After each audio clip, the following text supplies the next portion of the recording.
Olha eu aqui mais uma vez, dessa vez fazendo uma atualização para vocês acerca de replantio. Eu quero falar sobre 3 coisas básicas, né? A forma de replantio, eu quero falar sobre as 2 formas que eu mais utilizo aqui, é substrato, e trocar umas ideias aí com vocês.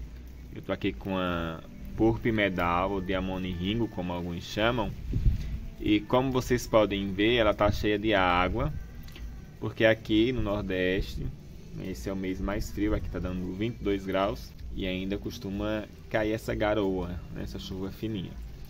Eu tô aqui gravando para vocês, ó, com um guarda-chuva, né, ou um sombrim, como alguns chamam aí. Eu quero começar falando sobre o primeiro tipo de replantio. Esse a planta não sofre nenhum tipo de estresse, que é mais que um replantio estratégico, principalmente para plantas, né, que estão cheias de botões, como essa. Ela foi recém-podada, adubada. Essa é uma planta das nossas sementes. Ela é amarelo-limão, porque o celular está com a lanterna ligada para poder gravar para vocês, embora tenha um refletor ali, não é o suficiente. Esse replantio se dá da seguinte forma: você tira a planta com torrão e encaixa em cima de um substrato novo. A planta não vai perder a floração, não vai ter risco de podridão, porque não vai ter raízes danificadas. Esse é um dos replantios que eu tenho feito aqui, principalmente hoje. Mas existe outro replantio, e eu vou mostrar para vocês o que é que eu faço, né, antes de replantar. Aqui está tudo improvisado ainda, mas como vocês podem ver, ó, peguei uma porta aqui para não colocar no chão, já está nesse processo de mudança. Tem várias plantas desplantadas. Essas aqui já estão prontas. Eu amo essa planta. É uma CP008. Essas plantas aqui já estão prontas para serem replantadas. Esse replantio, a gente tira todo o substrato. É evidente que eu faço isso quando eu já percebo que é um substrato que não supre mais as expectativas da planta, né? Então eu retiro tudo. Aí o que é que eu faço? Eu lavo e deixo alguns dias aqui, ó, na sombra, secando. Por que secando? Para evitar o risco de podridão. E eu queria compartilhar algo com vocês que eu vi esses dias no Instagram, um vídeo de uma menina, um vídeo bem curto, fazendo um replantio lá, ensinando a fazer um replantio totalmente errôneo, né? Ela retirou a planta e cortou as raízes, lavou, cortou as raízes, jogou no substrato e depois ainda regou por cima. Isso é basicamente um perigo, né? Deus queira que ela não perca a planta dela.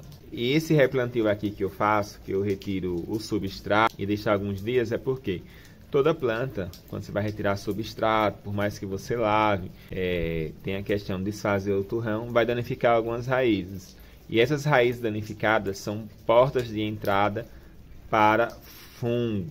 E essas plantas, geralmente, que eu faço essa limpeza total do substrato, que eu quero dar um substrato novo, é porque de fato elas necessitam. Essa daqui eu sei que ela necessita porque ela é uma planta que desenvolve super bem. E após a última poda, ó, ela quase não cresceu. Ela floresce muito e ela estava pobre de floração. Ela está florescendo aqui, né? Então eu vou dar um substrato novo a ela. São essas 2 formas de replantio. É a do torrão e essa outra.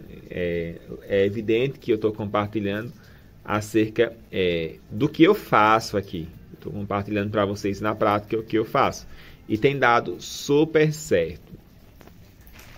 Ó, aqui eu tenho um arábico, né? Eu podei ele. Como vocês podem ver, está chovendo mesmo. Eu podei ele. Tem mais ou menos uns 6 meses que ele está desplantado. E mesmo nesse período eu decidi fazer. Por quê? Porque aqui a chuva não é intensa. Ele não foi feito um replantio estratégico, como tem muito tempo que ele está fora. Eu plantei diretamente no substrato, ainda reguei, que não é aconselhável. Eu reguei porque eu quero que ele imita raízes logo e encha o seu armazenamento de água, né? Aí aqui tem a minha cristata, só plantas de semente, amarela, outra amarela, ó, de semente, outra amarela, uma planta escura. Essa daqui é a minha matriz, a sementeira, ó.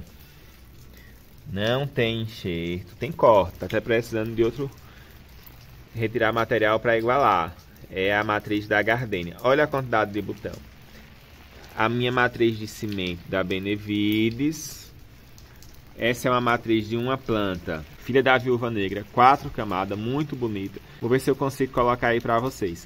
Aí aqui já tem outras plantas, ó, que não são de cimento, mas já estava bem vencido o substrato. Essas duas também sofreram podas. Uma matriz da Atenas e um arábica ali que está florido, que eu fiz o replantio mais estratégico. A grande maioria é replantio estratégico, mas essas plantas de cimento, algumas passaram por esse outro replantio. É evidente que eu estou tomando todas as cautelas, como aplicar fungicida e tal, e observar. E falar de replantio também é necessário, é evidente, falar de substrato. Ela está puxando, mas aqui a matriz é um enxerto da capixaba. E substrato, pessoal, é algo bem relativo. O pessoal fica perguntando qual substrato que eu uso. Adubação eu sempre compartilho, mas substrato eu não compartilho muito, porque é aquilo que pode ser bom para mim, pode ser ruim para você. Porque o substrato que a gente utiliza, ele deve ser avaliado com o clima de cada região. Exemplo, esse mês aqui está garoando, não é aquela chuvona como vocês podem ver. É tanto que eu estou gravando debaixo de um guarda-chuva, mas estou gravando. Não sei se vocês conseguem captar, ó. Essa é a nossa chuva. Então assim, o substrato que pode ser bom para mim, pode ser ruim para você. O substrato que eu estou usando aqui é o Ouro Bahia. Eu estou fazendo um teste, mas eu gostei bastante dele. Um substrato leve e eu sei que vai reter umidade. Por quê? Porque eu preciso de um substrato que não seque tão fácil. Porque aqui não chove, o clima é seco, é muito quente. O mês assim que a temperatura mais cai pra gente é o mês de junho, né? E assim, não cai tanto, dá até para fazer enxerto. Acredito que hoje deva estar na base aí de uns 22 graus, mas aqui chega a 40. Então, um substrato drenante para mim não iria funcionar bem. Então, essa questão do substrato é relativo. E o que você usa no substrato? Eu só uso superfosfato simples, esse aqui eu já misturei, porque eu uso em pó. E após eu replantar, com uns 15 dias eu já começo a fazer a adubação. Intercalando uma adubação, a primeira mais rica em nitrogênio, a segunda, que eu faço de 15 em 15, uma adubação mais rica em fósforo e potássio, para a planta não nitrogenar. Mas se você dá uma região semelhante à minha, que é Nordeste, além de ser Nordeste, é uma região semiárida, aqui a gente não tem influência do mar, então basicamente quase não chove. Graças a Deus a gente tem o Rio São Francisco aqui, mas a região é bem pobre nesse sentido de chuva, né? Porque a gente é rico em outros sentidos, como a fruticultura irrigada, pela questão do Rio São Francisco. Então esse substrato aqui ele é excelente para mim, mas ele pode não ser para você. Então a dica que eu tenho é que use um bom substrato que se adeque à necessidade da sua localidade. E eu quero falar um pouco do que é interessante ter em um substrato.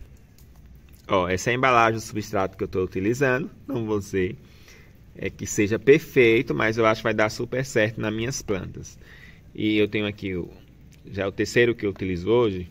Tenho aí no carrinho, eu vou parar por hoje pela questão do horário, mas eu quero falar um pouco acerca desse substrato. Só acerca das descrições que eu vi aqui no pacote. Se você compra um substrato próprio, é interessante você olhar, né? Porque às vezes nele já tem diversas dicas que pode ser interessante.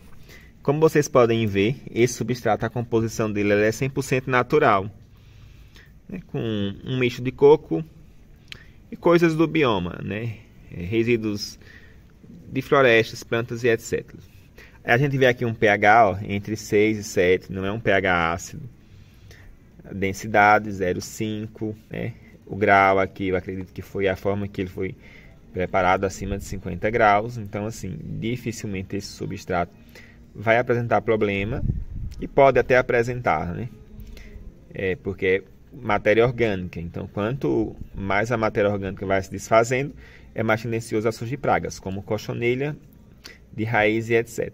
Mas dificulta pelo fato de ser um substrato que passou por uma alta temperatura, né? O que tinha de dejeto ali, basicamente morre, né? E aqui, ó, umidade 25%. Aí tem uma, então assim, para mim ele é interessante. Já que seja exemplo, já se você mora numa região que chove muito, aqui já não serve mais para você. Né? Por quê? Porque ele vai reter isso aqui. Ele não vai secar tão fácil como um substrato aí à base de pinos, né? Aí já está dizendo aqui, ó, capacidade de retenção de água. Então a gente precisa se atentar a isso, né? A gente precisa se atentar a isso. Aí aqui tem outras coisas na descrição. E assim, um substrato novo ele já vem com matéria orgânica, que é o que a planta necessita, né? Ela para desenvolver precisa de matéria orgânica. Os adubos já fazem isso, mas um substrato tem a sua parte essencial nisso. Então era isso que eu queria compartilhar com você. E para finalizar o vídeo, vou mostrar aqui alguma flor. Era só essas dicas de replantio, né? Replantio com torrão, replantio estratégico, quando a planta não sofre. Se você vai fazer replantio e você quer tirar, depois fazer limpezas de raiz, eu aconselho você a não plantar imediatamente. Deixa aí uma semana fora do substrato, para que ela cicatrize e você evite podridão. E é isso, pessoal. Tenham aí um excelente dia.